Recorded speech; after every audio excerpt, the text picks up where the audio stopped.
Hello guys, welcome back to my channel and welcome back here at Noodle Cup Museum here in Yokohama, Japan. So isa po ito sa mga bucket list namin ng misis ko once na matuloy kami dito sa may Yokohama. So ito na po at bali nakapila na po tayo at magbabayad tayo ng entrance fee proceeding to the museum area. So yan, bali pagpasok natin dyan sa may museum area. Ang bubungad po sa atin dyan, ito po yung mga different types of cup noodles. So yan ang mga cup noodles na ginawa dito sa may Japan, kung saan nag-evolve na po yung cup noodles starting from different year along the way at bali progressive siya. So kung anong mga noodles ang ginawa, so na every year na yan. So diyan natin makikita na talagang bali from the very beginning or the noodles come to life, kung saan siya nag-originate, saan siya nag-start hanggang sa up to present ay makikita po natin yung mga display. Ano na po yung mga improvement, ano na po yung mga flavor, ano na po yung mga design na nagkaroon itong noodles na to hanggang sa naging cup noodles na siya. So yan ay pinapakita po dyan at hanggang dito sa may area, punong-puno po yan at talagang nakakamangha kasi itong area na to talagang dinisplay lang dyan mula year 1958 or the earliest year kung saan nag-start yan up to 1963. Pinapakita ko naman dyan kung ano mga noodles on that particular year, 1968. Tapos yan, nakadisplay po yan. Umabot na sa 1971. Nandyan na po yung cup noodles. Tapos nag-1976. Then yan na po yung mga noodles na mga naka-display. Meron na po siyang nasa cup na siya, yung iba nasa pouch pa.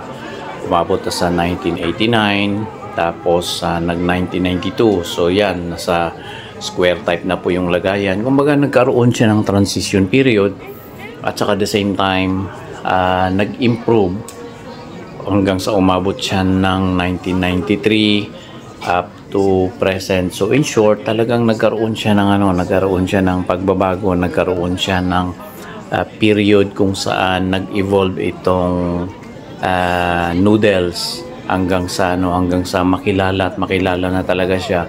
Umabot na siya sa iba't ibang panig ng mundo at nakilala na siya at niluto na siya in a different way, in a different local dishes sa bawat bansa na napupuntahan niya. So ganun po ang nangyari.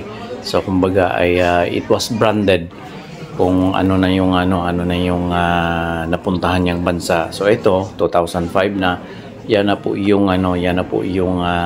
design at saka itsura ng cup noodles. So hindi lang siya cup noodles na, nagkaroon na siya ng bowl. Tapos pumasok po kami diyan sa may parang cinema nila.